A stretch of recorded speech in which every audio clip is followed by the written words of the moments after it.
बीरबल के आगरा के शाही दरबार में आने के कुछ साल बाद सम्राट अकबर ने शहर से लगभग 20 किलोमीटर बाहर फतेहपुर सीकरी में एक शानदार नई राजधानी बनवाई।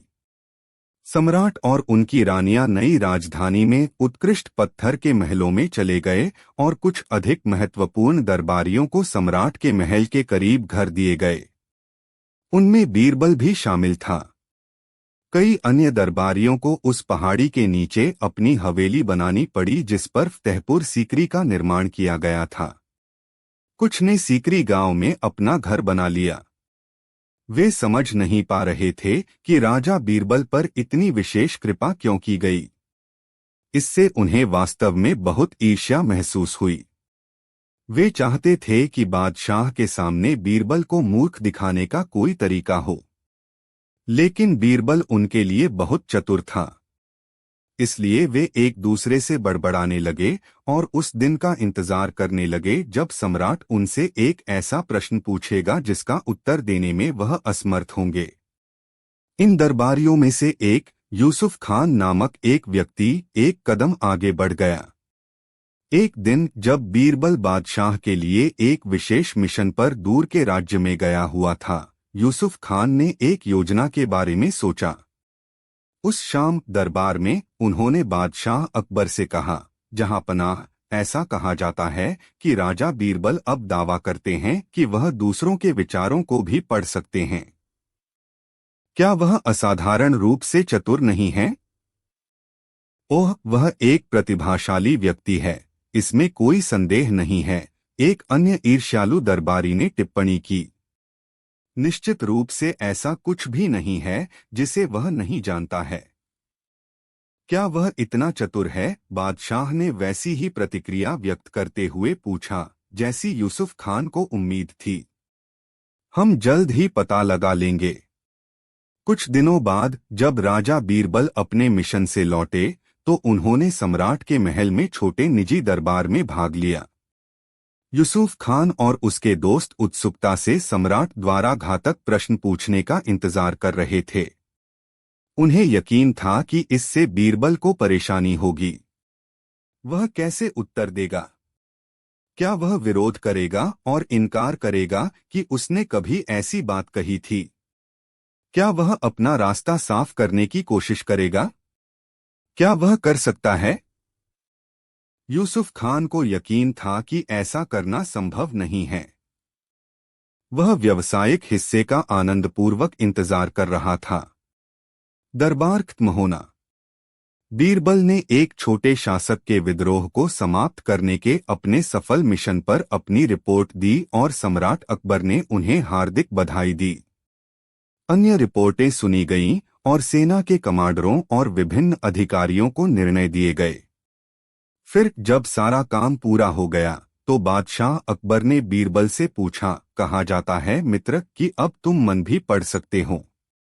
क्या यह सच है? राजा बीरबल ने हॉल के चारों ओर नजर दौड़ाई और यूसुफ खान और उनके समूह के चेहरों पर गंदी मुस्कान देखी। वह वापस बादशाह की ओर मुड़ा और शांति से उत्तर दिया, जहां पनाह, मैं यह सोचने का साहस नहीं कर सकता कि मैं कभी आपके महामहिम के सूक्ष्म दिमाग को पढ़ सकता हूं। हालांकि मैं आपको वह विचार अवश्य बता सकता हूं जो हर किसी के दिमाग में भर जाता है। आज शाम यहां उपस्थित हर दूसरा व्यक्ति, वह रुका और यूसुफ खान की ओर देखकर मुस्कुराया। जहां पनाह के प्रत्येक सेवक जो आज यहां एकत्र हुए हैं, उनके मन में केवल एक ही विचार है। वे सोच रहे हैं, भगवान हमारे सम्राट को उनकी दया और बुद्धि का आशीर्वाद दें और उन्हें अच्छा स्वास्थ्य दें ताकि वह हम पर हमेशा हमेशा के लिए शासन कर सकें। फिर उन्होंने यूसुफ खान की ओर मुखातिब होकर पूछा, क्या मैं सही नहीं हूँ मेरे प्यारे दोस्त? यूसुफ खान को बीरबल की चमकीली नजरें मिलीं और उन्हें पता चल गया कि उन्हें पीटा गया है। उसने इस बात से इनकार करने की हिम्मत नहीं की कि वह केवल सम्राट के कल्याण के बारे में सोच रहा था और कुछ नहीं। होठों पर मुस्कुराहट लाते हुए उसने झुककर कहा, शहंशाह, वह बिल्कुल सही कह रहे हैं। जो लोग इकट्ठे हुए थे उनमें से सहमति की फुसफुसाहट उठी। वहां किसी ने भी यह स्वीकार करने का साहस नहीं किया कि वह सम्राट के अलावा किसी और चीज के बारे में सोच रहा था। बीरबल अपने चेहरे पर अत्यधिक प्रसन्नता के भाव लेकर बादशाह की ओर मुड़े। वह और सम्राट दोनों ठीक ठीक समझ गए कि क्या हुआ था। बादशाह अकबर हंसने लगे। बीरबल तुम अतुलनीय हो, वह रोने लगा, जबकि बीरबल के दुश्मन असहाय चुप्पी साधे हुए थे। आगरा शहर में एक गरीब मुंशी था।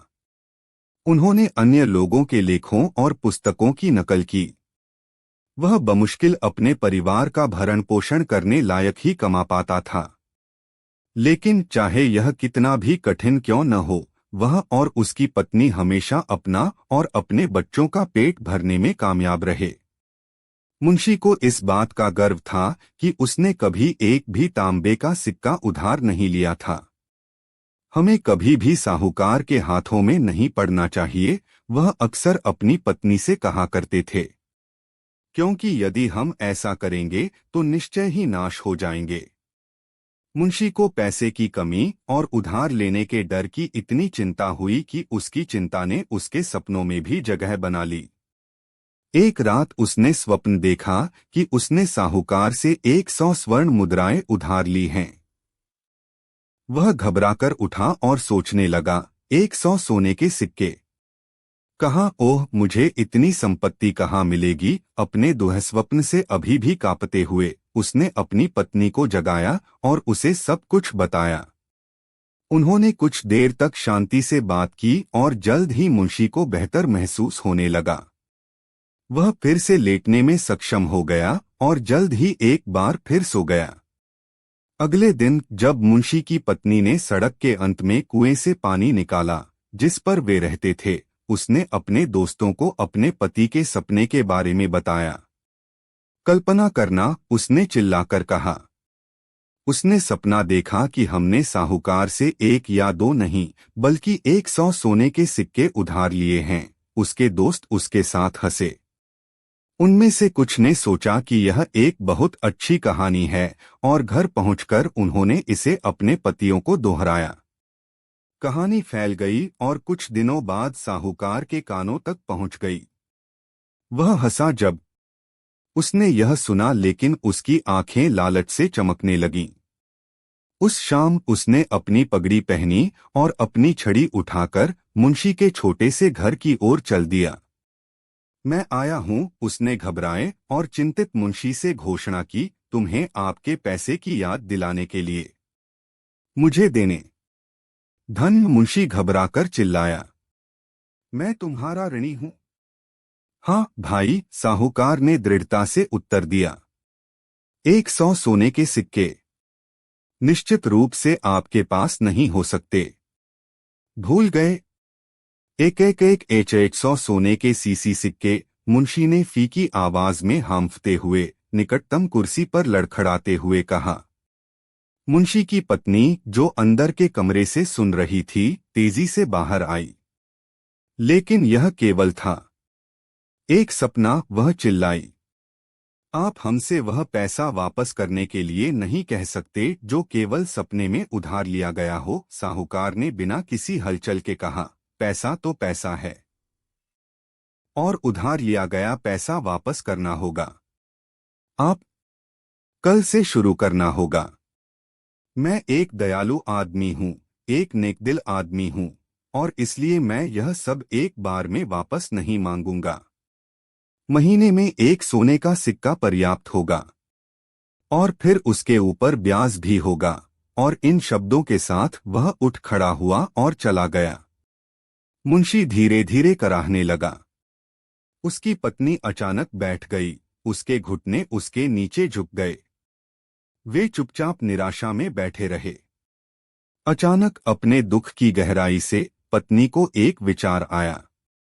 पति, उसने सीधे बैठते हुए कहा, हमें राजा बीरबल से हमारी मदद करने के लिए विनती करनी चाहिए।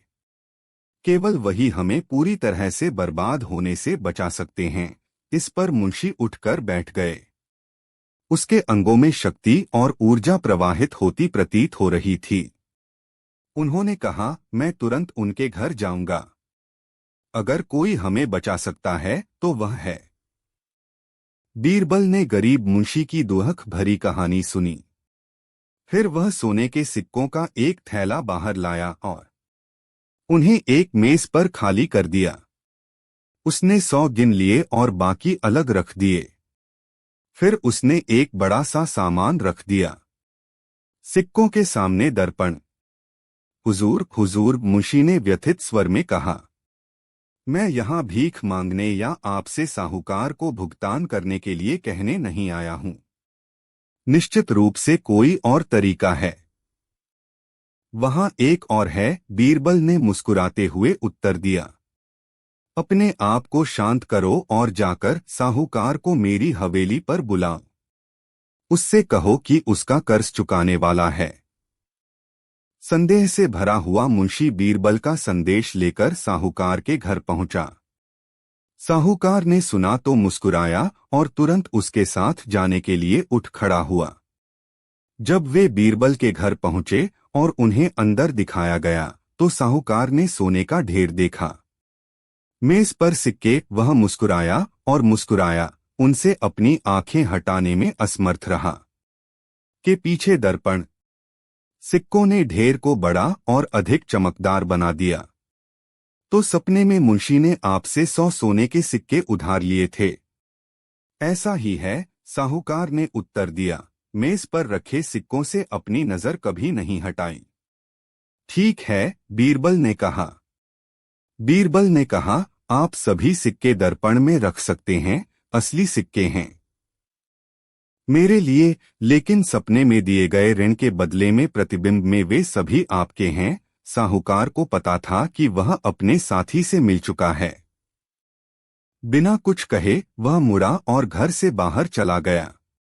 उसने फिर कभी मुंशी या किसी को धमकाने की कोशिश नहीं की, अन्यथा आगरा शहर में एक बार एक अजनबी व्यक्ति बादशाह अकबर के दरबार में आया और बादशाह के सम्मान में झुककर उसने कहा, जहां पन्हा, मैं बहुत सारी भाषाओं में बात कर लेता हूँ। मैं आपकी बहुत अच्छी सेवा कर सकता हूँ यदि आप मुझे अपने दरबार में मंत्रियों में शामिल कर लें। बादशाह ने उस व्यक्ति की परीक्षा लेने का निश्चय किया। उसने अपने मंत्रियों को उस आदमी से विभिन्न भाषाओं में बात करने को कहा। अकबर के दरबार में अलग अलग राज्यों के लोग रहते थे।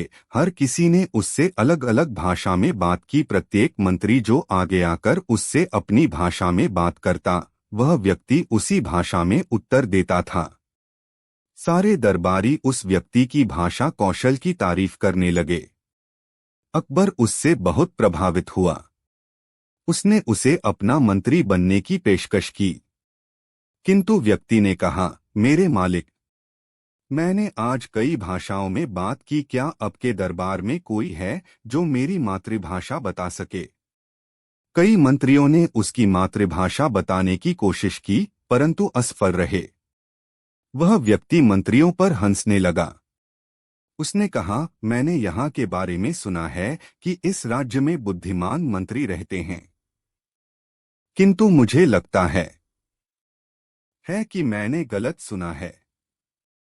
अकबर को बहुत शामिर्दगी हुई। वह बीरबल की ओर सहायता के लिए कुछ करो। बीरबल ने उस व्यक्ति से कहा, मेरे दोस्त, आप थके लग रहे हैं।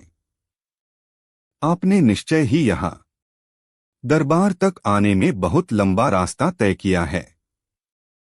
कृपया आज आप आराम करें। मैं कल सुबह आपके प्रश्न का जवाब दे दूंगा। वास्तव में व्यक्ति बहुत थका हुआ था। उसने बादशाह से जाने की आज्ञा ली और चल दिया। उसने स्वादिष्ट खाना खाया और शाही अतिथि कक्ष में आराम करने चला गया।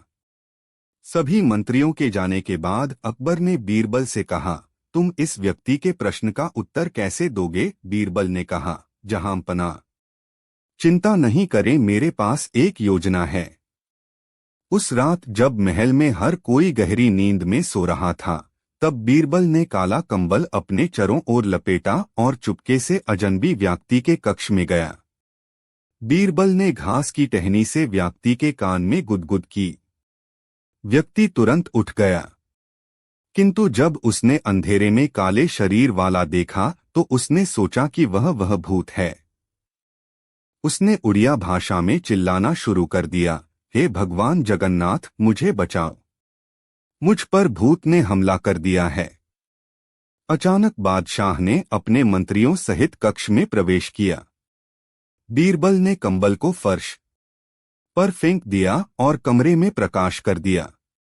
उसने व्यक्ति से कहा, तो तुम उड़ीसा निवासी हो और तुम्हारी मातृभाषा उड़िया है, मैं सही कह रहा हूं ना? व्यक्ति ने बीरबल से कहा कि वह सही है। अकबर ने कहा, एक आदमी चाहे कितनी भी भाषाएं बोल ले, लेकिन वह जब डरता है तो अपनी मातृभाषा में ही चिल्लाता है। बीरबल ने पहेली को हल कर दिया। अकबर ने उसकी चतुराई के लिए उसकी प्रशंसा की। एक समय मशहूर फतेहपुर सीकरी शहर में एक अमीर तेल का व्यापारी रहता था। उसने अपनी पत्नी को खुश करने के लिए हीरों का एक हार उपहार में दिया। यह हार बहुत ही कीमती था और उस औरत को बहुत पसंद था। वह अक्सर खास कार्यक्रमों में जब उसके दोस्त उससे मिलने आते थे तब इस हार को पहनती थी। इस तरह औरतों की प्रशंसा से यह हार बहुत प्रसिद्ध हो गया। किंतु एक दिन जब वह औरत सुबह सोकर उठी तो उसे वह हार कहीं नहीं मोला। उसने हार को बहुत ढूंढा पर हार कहीं दिखाई नहीं दिया। इस प्रकार उसने यह निष्कर्ष निकाला कि हार चोरी हो गया है। व्यापारी ने सैनिकों को हार को चोरी करने वाले को ढूंढने भेजा। सैनिकों ने चोर की खोज शुरू की, किंतु जिसने भी हार चोरी किया था वह बहुत ज्यादा चालाक था। उसने सैनिकों के लिए कोई सुराग नहीं छोड़ी था।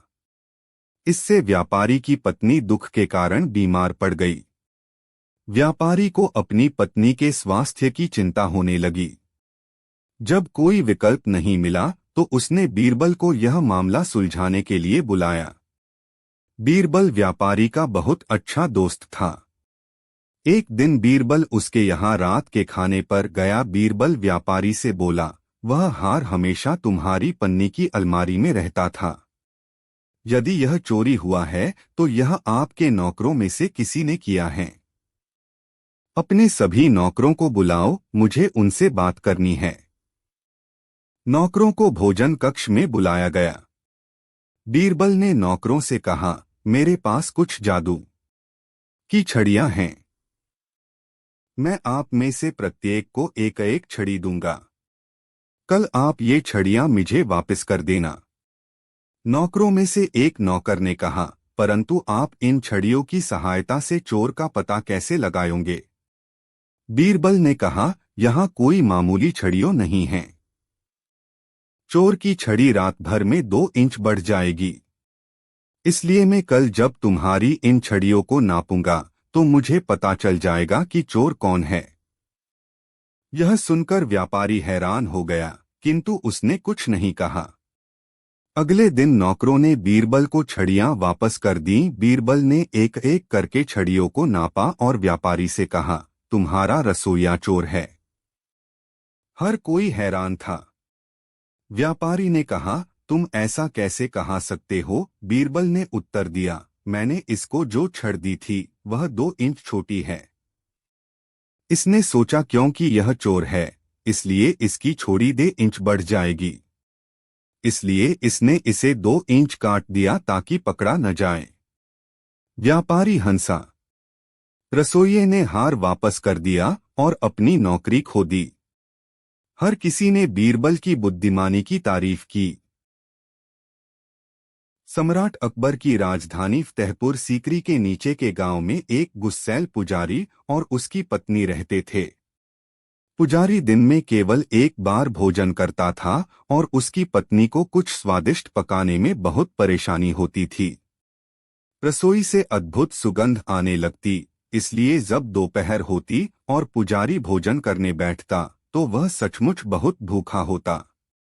एक दिन जब उसने ताज़ी बनी रोटी का एक टुकड़ा तोड़ा और सुगंधित भाप से भरी दाल के कटोरे में डाला तो पुजारी को दाल पर एक बाल तैरता हुआ दिखाई दिया। उसने गुस्से में खाना फेंक दिया और अपनी पत्नी को चिल्लाया, यह खाना खराब है, यह बर्बाद हो गया है, दाल में बाल है और यह खाने लायक नहीं है। जब पुजारी की पत्नी ने अपने पति की बात सुनी तो वह दौड़ती हुई आई। जब उसने पूरे आंगन में दाल रोटियां बिखरी देखी तो वह रोने लगी। ताज़ा भोजन बनाने का समय नहीं था और पुजारी को उस दिन बिना भोजन किए रहना पड़ा। वह और भी अधिक क्रोधित हो गया और जब शाम हुई तो उसने कहा, खबरदार पत्नी, अगर मुझे फिर कभी मेरे भोजन में एक बाल मिला तो मैं तुम्हारे सिर के सभी बाल काट दूंगा। इससे उसकी पत्नी डर गई और वह और भी सावधान हो गई। उसने अपने बालों को कसकर पीछे खींच लिया और अपना सिर अपनी साड़ी से ढक लिया। एक सप्ताह बीत गया। पुजारी ने अपना दैनिक भोजन अपने पूरे सामान्य आनंद के साथ खाया। और फिर एक दिन जब वह बैंगन और रोटी का एक निवाला खाने ही वाला था, उसे एक और बाल दिखाई दिया। यह रोटी में लगा हुआ था।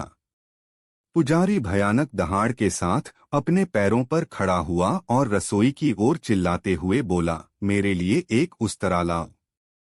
अब मुझे तुम्हारे बाल काटने होंगे। उसकी पत्नी ने घबराकर चिल्लाया और इससे पहले कि वह रसोई तक पहुंच पाता, वह उठी और दरवाजा बंद कर दिया। तुरंत यह दरवाजा खोलो, क्रोधित पुजारी चिल्लाया। ओह नहीं नहीं नहीं नहीं, उसकी पत्नी विलाप करने लगी। मुझे सजा दो, मुझे भूखा रखो, केवल वादा करो कि तुम मेरे बाल नहीं काटोगे। ओह मुझे माफ कर दो, मुझे माफ कर दो। महिला की हृदय विदारक चीखें और पुजारी की चिल्लाने की आवाज पूरे गांव में सुनी जा सकती थी। लोग यह देखने के लिए दौड़े कि उन पर क्या विपत्ति आ पड़ी है। जब उन्हें समझ आया कि क्या हुआ है, कुछ हंसने लगे और कुछ बहस करने लगे। कुछ लोगों ने पुजारी को समझाने की कोशिश की। उसने उन पर तीखा प्रहार किया। जैसे जैसे अधिक से अधिक लोग आ रहे थे, भीड़ बढ़ती जा रही थी। और पूरे समय पुजारी की पत्नी रसोई के बंद दरवाजे के पीछे से लगातार रोती रही। आखिरकार एक बहुत बूढ़ी औरत ने अपने पोते से बुदबुदाया, केवल राजा बीरबल ही इस समस्या का समाधान कर सकते हैं, बेटा। जितनी जल्दी हो सके दौड़ो और उनसे इस मनहूस औरत की मदद के लिए विनती करो। लड़के ने सिर हिलाया और पहाड़ी पर चढ़कर उस 2 मंजिला लाल पत्थर के घर की ओर भागा जिसमें बीरबल था जीवित रहे। बीरबल ने कहानी सुनी और सिर हिलाया। फिर उन्होंने लड़के को कुछ निर्देश दिए। लड़का मुस्कुराया और जल्दी से बोला, बीरबल ने जैसा कहा था वैसा ही करना। आधे घंटे बाद बीरबल ने पुजारी के घर की ओर एक छोटा सा जुलूस निकाला। यह किसी शवयात्रा जैसा लग रहा था। 2 आदमी बांस की अर्थी उठा रहे थे, हालांकि यह खाली था। एक अन्य व्यक्ति कुछ लकड़ियां ले गया। लकड़ी का लड़का कुछ फूल और धूप लेकर आया। वे पुजारी के घर पहुंचे और पुजारी के पास रुक गए। वह मुड़ा और गुस्से से पूछा, क्या हो रहा है? क्या कोई मर गया है? तुम यहां अर्थी क्यों लाए हो? बीरबल ने कहा, मैंने सुना है कि यहां किसी की मृत्यु हो गई है। केवल विधवाएं ही अपना सिर मुंडवाती हैं, है ना? सुना है कि आपकी पत्नी अपना सिर मुंडवाने वाली थी और इसलिए मैंने सोचा कि आप मर गए होंगे। क्या आप मरने वाले हैं? हमने आपके अंतिम संस्कार की सारी तैयारी कर ली है। उसे पहले मरना होगा, है ना? भीड़ में से एक छोटा लड़का चिल्लाया। लेकिन फिर उसकी पत्नी का सिर कौन मुंडवाएगा? वह यह काम खुद करना चाहता है, दूसरा रोया। लोग हंसने लगे। पुजारी का सिर शर्म से झुक गया। वह समझ गया कि बीरबल उसे क्या दिखाना चाह रहा है। वह धीरे धीरे रसोई की ओर चला गया।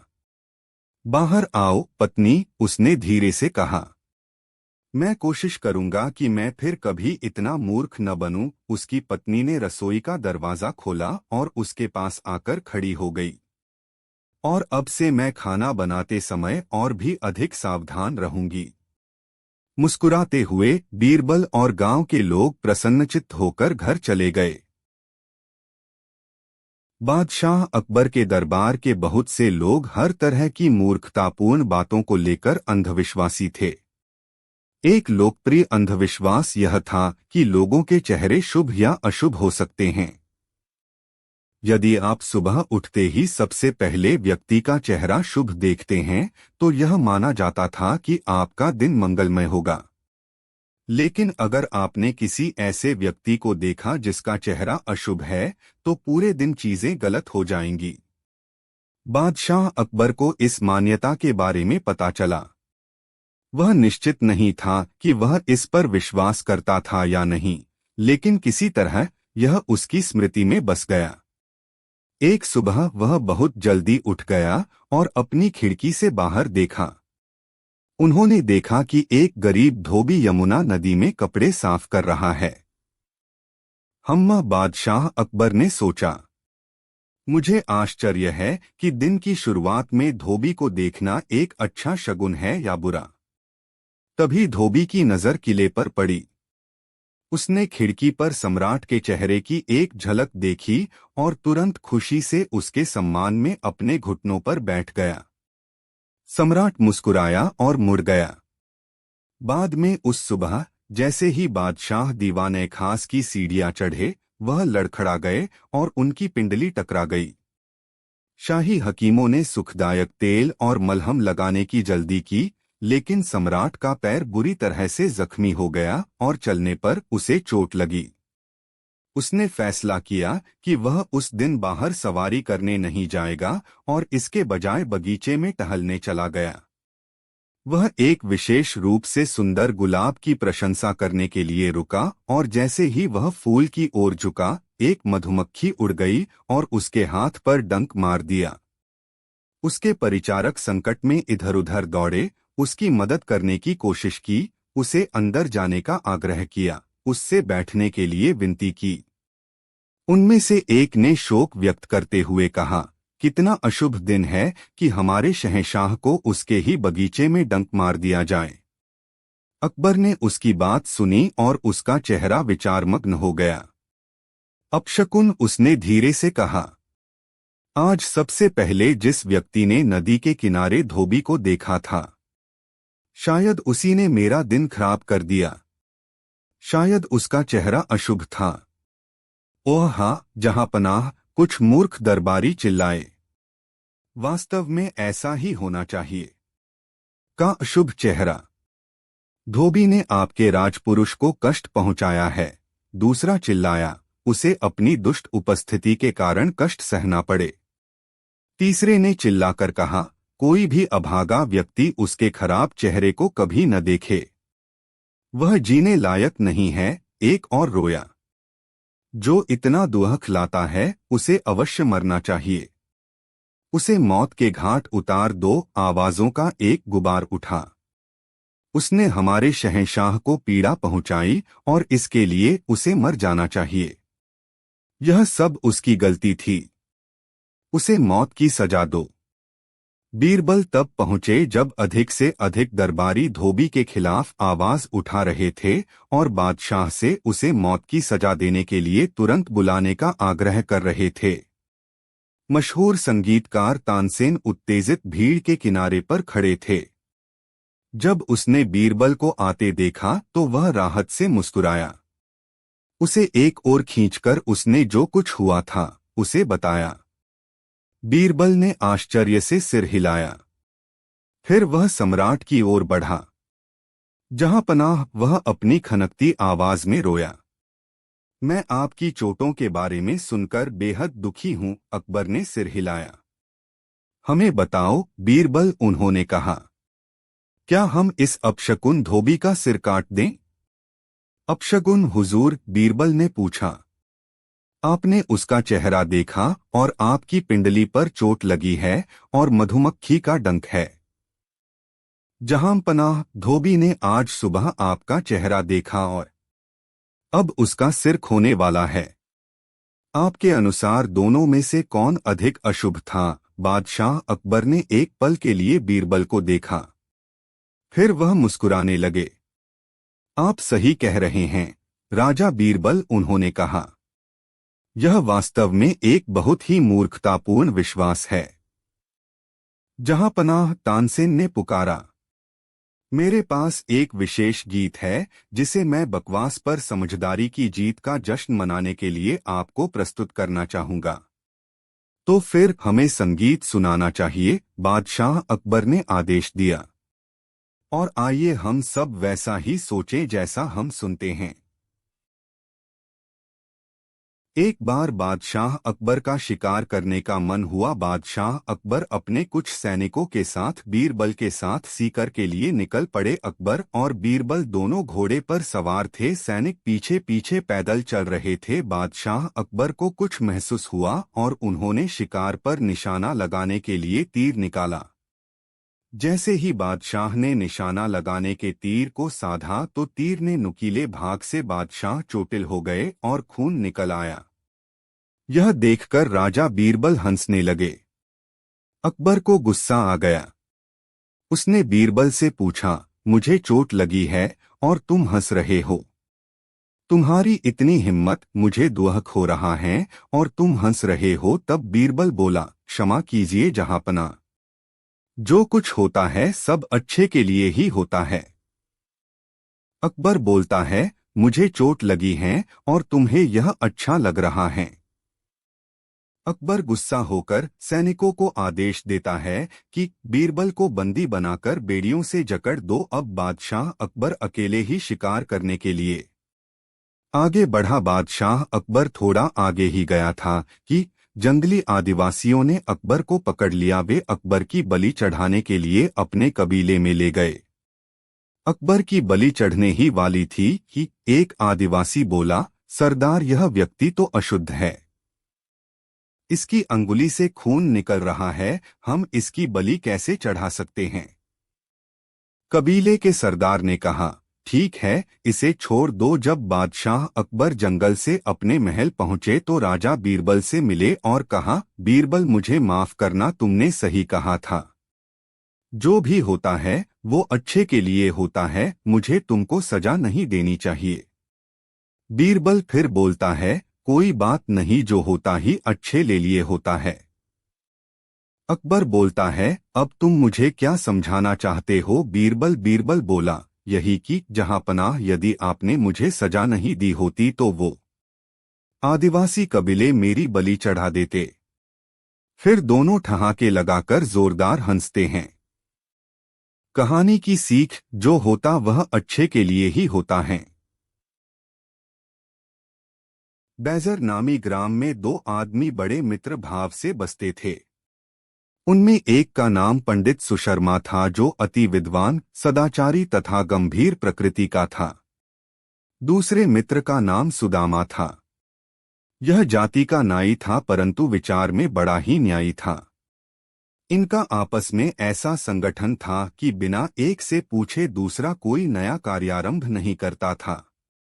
एक दिन अकस्मात सुशर्मा के जी में यह बात आई, हमें कोई ऐसा कर्म करना चाहिए जिससे भविष्य में राज्य पेशवर्य का सुख मिले। इस विचार से प्रेरित होकर उसने सुदामा नामी अपने मित्र से इसकी चर्चा की। सुदामा नाई ने कहा, मित्रवर, मेरा धर्म भी यही कहता है कि आपको तपश्चर्या करने की अनुमति दूं और तपश्चर्या के समय आपका सहयोग कर मैं भी अपना अगला जन्म संवारूं। सुशर्मा अपने मित्र को अपनी सम्मति से सहमत देखकर बड़ा प्रसन्न हुआ और मित्र सुदामा नाई के सहित प्रयाग को चला गया। वहां पहुंचाकर त्रिवेणी के समीप ही एक छोटी सी पर्णकुटीर बनवाकर तपश्चर्या में निमग्न हुआ। सुशर्मा ने तन्मय होकर कई वर्षों तक उस पर्णकुटीर में तप किया, परंतु फिर भी देवताओं की प्रसन्नता न हुई। तब ऐसी तपश्चर्या से उसका मन ऊब गया और उस प्रणाली को बदलकर संन्यास धारण किया। काषाय वस्त्र पहनकर पुनः तप करने में दत्तचित्त हुआ। सुदामा नाई भी क्षत्रछाया की तरह उसकी सेवा करता हुआ अपना धर्म पालन करने लगा। उसका अनुमान था कि सन्यासी की सेवा से मनोभीष्ट फल की प्राप्ति कर लूंगा। दोनों की प्रगाढ़ मैत्री थी। इन्हें आपस के सहयोग से कठिन कार्य साधन में किसी प्रकार का कष्ट नहीं होता था। जब इस ढंग से तप करते हुए भी 12 वर्ष बीत गए, कुछ भी हासिल न हुआ, यानी देवता प्रसन्न नहीं हुए, तब इन दोनों को बड़ा दुख हुआ और एक दूसरे का मुख देखते हुए इस बात के अनुसंधान में लगे कि अब कौन सा यत्न किया जाए कि जिससे अभीष्ट फल की प्राप्ति हो। अपने मित्र सुदामा नाई को चुप देखकर सन्यासी बोला, मित्र सुदामा, तुम भली भांति देख रहे हो कि हमें तप साधन करते 24 वर्ष का समय बीत गया, लेकिन कार्य की सिद्धि न हुई। तब आखिर ऐसा कौन सा उपाय किया जाए कि जगत में हमारी अपकीर्ति न हो। मेरे मन में तो यह आता है कि आत्महत्या के अतिरिक्त निवृत्ति का दूसरा मार्ग नहीं है, लेकिन इससे भी मुक्ति नहीं मिलती। इसमें भी एक बात बड़े अड़चन की है। शास्त्रकारों ने आत्मक हत्या को बड़ा पाप बतलाया है। तब भाई तुम ही कोई ऐसा युक्ति निकालो जिससे शास्त्रानुकूल सुख प्राप्त हो। गतानि शोचानि कृतत्न भवन ने अब बीती बातों की चिंतना छोड़ आगे के लिए प्रयत्नशील होना चाहिए। सुदामा मित्र बोला, आप पंडित और शानो हैं, मैं केवल आपका अनुयायी सेवक हैं। शास्त्रों के आदेश क्या है इसका मुझे कोई गम नहीं। तब इसमें आप ही को कोई सोच विचार कर दूसरा उपाय निकालना चाहिए। सुशर्मा बोला, हाँ एक मार्ग है, परंतु जब तक तुम उससे सहमत न हो मैं कैसे कर सकता हूँ। शास्त्रों में ऐसा प्रमाण मिलता है कि जो प्राणी त्रिवेणी के तट पर बैठकर आत्म विसर्जन करता है उसको आत्महत्या का पाप नहीं लगता, बल्कि अभीष्ट फल की प्राप्ति होती है। सुदामा नाई पंडित सुशर्मा की इस सम्मति से सहमत हो गया और वे अपने सामानों का अलग दो दो गट्ठर बनाकर एक जगह गाड़कर चलता हुए वहां से चलकर जगत जननी भागीरथी के तट पर आए। सुशर्मा के मन में राज सुख प्राप्ति की कांक्षा थी, इसलिए वह पृथ्वी मंडल का एकक्षत्र राज्य प्राप्ति के निमित्त और सुदामा को राज कर्मचारी होने की कांक्षा थी, अतएव उसने मंत्री पद की अभिरुचि से त्रिवेणी जी के पवित्र जल में प्राण विसर्जन किया। वे मरती समय ध्यान मग्न हो ईश्वर से प्रार्थना कर बोले, भगवन, इसी जन्म के समान पुनर्जन्म में भी हमारा साथ इसी प्रकार बना रहे और इस समय की सब बातें हमें स्मरण रहे। तीर्थराज प्रयाग की भूमि जिसमें त्रिवेणी जल का प्रभाव क्या कहना, उस जल के पुण्य प्रभाव से उनको अभीष्ट सिद्धि मिली। अगले जन्म में सुशर्मा हिमायू बादशाह के घर जन्म लेकर अकबर के नाम से विख्यात हुआ और सुदामा नाई का जन्म उसी नगर के एक कुलीन ब्राह्मण के घर हुआ। इसके पिता के पुकारने का नाम स्वप्ननाथ था। ब्राह्मण पुत्र स्वप्ननाथ बड़ा ही बुद्धिमान और प्रतिभाशाली हुआ, जिस कारण थोड़े समय में इसने अच्छी विद्या हासिल कर ली। विद्या और बुद्धि के प्रभाव से बादशाह ने इसको दीवान पदार नियुक्त किया और उसका नाम बदलकर बीरबल रखा। एक बार अकबर को यह कहावत सुनने को मिली, हर आदमी अलग तरह से सोचता है। उन्होंने बीरबल से कहा, क्या यह सच है कि हर आदमी अलग अलग सोचता है? बीरबल ने कहा, नहीं महाराज, मनुष्य हमेशा कहावत के अनुसार व्यवहार नहीं करता है। वास्तव में एक कहावत है जो इसके बिल्कुल विपरीत है, बुद्धिमान व्यक्ति एक जैसा सोचते हैं। सम्राट को इस कहावत में दिलचस्पी थी। वह इसके बारे में और अधिक जानने को उत्सुक थे। उन्होंने कहा, बीरबल, केवल कहावत उद्धृत करना पर्याप्त नहीं है। आप आसानी से बच नहीं सकते। आपको कहावत साबित करनी होगी। बीरबल ने कहा, सभी स्वार्थी व्यक्ति एक जैसा सोचते हैं। इसे साबित करने की कोई आवश्यकता नहीं है। लेकिन अकबर नहीं का उत्तर लेने के मूड में नहीं थे। बीरबल ने कहा, अल्लाह ठीक है महाराज, मैं इसे आपको साबित करके दिखाऊंगा। अगले दिन बीरबल ने महल के सेवकों से तालाब खाली करने को कहा। फिर उसने शहर में घोषणा करवा दी, आज रात शहर का प्रत्येक नागरिक बादशाह अकबर के महल के तालाब में एक एक बर्तन दूध डालेगा। सुबह अकबर और बीरबल तालाब पर गए। जब अकबर ने तालाब में देखा तो तालाब पानी से भरा हुआ देखकर हैरान रह गया। वह जोर से चिल्लाया, यह क्या है? इस तालाब में दूध की जगह पानी ही पानी भर गया है। यह मेरे आदेश की अवमानना है। अकबर क्रोधित था। उन्होंने कहा, ऐसा कैसे हो सकता है?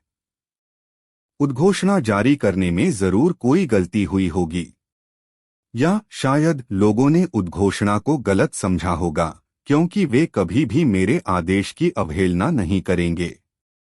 बीरबल ने शांति से कहा, महाराज, आपका संदेह निराधार है। सच तो यह है कि सभी ने जानबूझकर तालाब में दूध की जगह पानी का एक बर्तन डाला है। इसीलिए कहा जाता है कि बुद्धिमान व्यक्ति एक जैसा सोचते हैं। अकबर ने कहा, मैं कैसे मान लूं कि तुम जो कहते हो वह सच है? बीरबल ने कहा, मैं इसे आपको साबित कर दूंगा। महाराज, उस रात वे दोनों भेष बदलकर शहर की सड़कों पर घूमने निकले। वे एक धनी व्यापारी की हवेली में गए। व्यापारी ने उनसे पूछा, आप कौन हैं? बीरबल ने उत्तर दिया, हम यात्री हैं। हम यहाँ कुछ देर आराम करेंगे और फिर आगे बढ़ेंगे। व्यापारी ने उनका स्वागत किया। अकबर और बीरबल घर के अंदर चले गए। उन्होंने थोड़ा पानी पिया और वहीं बैठ गए। बीरबल ने कहा, मित्र, क्या यह सच है कि तुम्हारे बादशाह ने शहर के सभी लोगों को अपने तालाब में एक एक बर्तन दूध डालने का आदेश दिया था? व्यापारी ने कहा, हाँ, यह सच है। बीरबल ने आगे कहा, कौन इस तरह दूध बर्बाद करना चाहेगा? लेकिन लोगों के पास कोई विकल्प नहीं है। अगर बादशाह आदेश दें। व्यापारी ने टोकते हुए कहा, सम्राट कोई भी आदेश जारी कर सकते हैं, लेकिन क्या हमें अपने दिमाग का इस्तेमाल नहीं करना चाहिए?